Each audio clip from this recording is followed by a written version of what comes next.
Hi welcome to ആൻഡ്രൻ channel. ഇന്ന് നമ്മൾ നോക്കാൻ പോകുന്നത് how to add and subtract to rational numbers. അതായത് റേഷണൽ നമ്പർ എന്താണെന്ന് ആദ്യം അറിയണം. എ ബൈ ബി ഫോമിലുള്ളതാണ് റേഷണൽ നമ്പർ, ഇല്ലെങ്കിൽ ഫ്രാക്ഷൻ എന്നും പറയാം. ഇപ്പോൾ ഫോർ എക്സാമ്പിൾ 1/2, 3/4, 5/1 ഇങ്ങനെയുള്ള ഫോമിലാണ് നമ്മൾ റേഷണൽ നമ്പർ എന്ന് പറയുന്നത്. ഇപ്പോൾ ഇതിൽ മേലെയുള്ളത് numerator,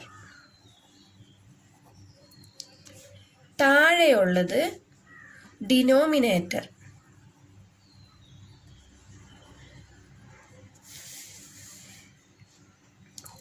B not equal to 0, അതായത് ഡിനോമിനേറ്റർ ഒരിക്കലും 0 ആകാൻ പാടില്ല. അങ്ങനെ 0 ആയാൽ അങ്ങനെ ഒരു നമ്പർ ഡിഫൈൻ ചെയ്തിട്ടില്ല. നമുക്കിനി എങ്ങനെ രണ്ട് റേഷണൽ നമ്പർ തന്നാൽ ആഡ് ചെയ്യാം നോക്കാം. ഇപ്പോൾ 3/4 പ്ലസ് 5/4 തന്നാൽ ആദ്യം നമ്മൾ ഡിനോമിനേറ്റർ ആണ് നോക്കേണ്ടത്. ഡിനോമിനേറ്റർ ഒരേപോലെ ആണോ എന്നാണ് നോക്കേണ്ടത്. ഇവിടെ രണ്ടും ഒരേ നമ്പർ തന്നെയാണ്. അപ്പോൾ ആ നമ്പർ തന്നെ ഡിനോമിനേറ്ററിൽ എടുത്തെഴുതുക. സാധാരണ ആഡ് ചെയ്യുന്നത് പോലെ തന്നെ മേലെ ന്യൂമറേറ്റേഴ്സ് ആഡ് ചെയ്യുക. 3 + 5 8, 8/4 എന്ന് കിട്ടി. ഇനി ഇങ്ങനെ തന്നെ വെക്കാം, ഇല്ലെങ്കിൽ ക്യാൻസലും ചെയ്യാം. ക്യാൻസൽ ചെയ്യുകയാണെങ്കിൽ 1 4 is 4, 2 4s are 8, 2/1 എന്ന് കിട്ടും. അതിന് 2 എന്ന് എഴുതാം. ഇനി ഇതുപോലെ തന്നെയാണ് സബ്ട്രാക്ഷനും. ഇപ്പോൾ 5/4 - 3/4 ആണെങ്കിൽ ഇതുപോലെ തന്നെ ഡിനോമിനേറ്റർ നോക്കണം. അഡീഷനിലും സബ്ട്രാക്ഷനിലും മാത്രമാണ് നമ്മൾ ഡിനോമിനേറ്റർ നോക്കി ചെയ്യേണ്ടത്. ഡിനോമിനേറ്റർ ഒരേപോലെയാണെങ്കിൽ അത് അങ്ങനെ തന്നെ എടുത്തെഴുതാം. മേലെ ന്യൂമറേറ്റർ 5 - 3 എത്രയാണ് വരുന്നത്? 2, 2/4 എന്ന് വരും. ഇപ്പം ഇതിനെ നമുക്ക് വെട്ടിച്ചുരുക്കാം.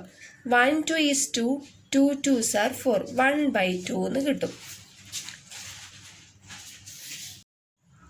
1/2 പ്ലസ് 3/4 തന്നാൽ ഇതിനെ ഡിനോമിനേറ്റർ ആണ് ആദ്യം നമ്മൾ നോക്കേണ്ടത്. അപ്പം 2 4 ഡിഫറെൻറ്റ് നമ്പർ ആണല്ലോ. ഇതിന് നമ്മൾ ആദ്യം LCM എടുക്കണം. 2, 4 LCM എടുക്കുമ്പോൾ 2 കൊണ്ട് തന്നെ ഇതിനെ ഡിവൈഡ് ചെയ്യാം. 2ന്റെ ടേബിളിൽ 2ഉം വരും 4ഉം വരും. 1 2 is 2, 2 2s are 4. പിന്നെ ഇതിന് LCM എടുക്കാം. 2 കൊണ്ട് എടുക്കാം. 1ൽ പോകില്ല, അതുകൊണ്ട് 1 താഴെ ഇറക്കി എഴുതാം. 1 2 is 2. ഇപ്പോൾ LCM നമുക്ക് 2 × സൈഡിലുള്ളതും താഴെയുള്ളതും മൾട്ടിപ്ലൈ ചെയ്യണം.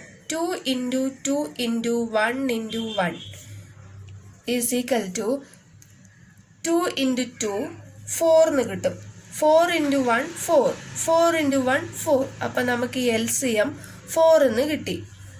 ഇനി ഡിനോമിനേറ്ററിൽ LCM ആണ് നമ്മൾ ആദ്യം എഴുതേണ്ടത്.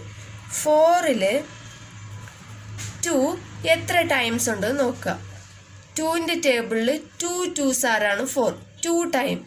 ആ 2 മേലെ ന്യൂമറേറ്ററിൽ മൾട്ടിപ്ലൈ ചെയ്യാം. അപ്പോൾ ഇവിടെ 1 ഉണ്ട്. 1 ഇൻറ്റു നമുക്ക് 2 ആണ് കിട്ടിയത്. ആ 2 മൾട്ടിപ്ലൈ ചെയ്യാം. പിന്നെ ഇവിടെ പ്ലസ്, ഇവിടെയും ഡിനോമിനേറ്ററിൽ 4 തന്നെയാണ്. ഇവിടെ നമുക്ക് കിട്ടിയത് 4 തന്നെയാണ്. ഈ LCM ആണ് നമ്മൾ താഴെ ഡിനോമിനേറ്റർ ആയിട്ട് എഴുതേണ്ടത്. ഇവിടെയും 4 തന്നെ ആയതുകൊണ്ട് നമ്മൾ ന്യൂമറേറ്റർ അങ്ങനെ തന്നെ എടുത്തെഴുതാം. ഈസ് ഈക്വൽ ടു 1 × 2 എന്ന് പറയുന്നത് 2/4 പ്ലസ് 3/4. ഇപ്പോൾ ഡിനോമിനേറ്റർ രണ്ടും ഒരേപോലെ കിട്ടി. ഡിനോമിനേറ്റർ അങ്ങനെ തന്നെ എടുത്തെഴുതാം. 2 + 4 എന്ന് പറയുന്നത് 5. 5/4 ആണ് ഇതിൻ്റെ ആൻസർ. അടുത്തത് 23 / 30 - 18 / 45. ഇങ്ങനെ തന്നാൽ, കുറച്ച് വലിയ നമ്പർ തന്നാൽ എങ്ങനെയാണ് ചെയ്യേണ്ടതെന്ന് നോക്കാം. രണ്ട് ഡിഫറെൻറ്റ് ഡിനോമിനേറ്റേഴ്സ് ആണ്. നമുക്ക് ആദ്യം LCM കാണാം. 5th ടേബിളിൽ പോകും. 6 5s are 30, 9 5s are 45. അടുത്തത് 6 9 3 ടേബിളിൽ പോകും. 2 3s are 6, 3 3s are 9. ഇനി നമുക്ക് LCM 5 × 3 × 2 × 3 = 90. ഡിനോമിനേറ്ററിൽ LCM കിട്ടിയതാണ് എഴുതേണ്ടത്. 90 മേലെ ന്യൂമറേറ്ററിൽ 30 ഈ 90ൽ എത്ര ടൈംസ് പോകും നോക്കാം. 3 ടൈമാണ് പോകുന്നത്.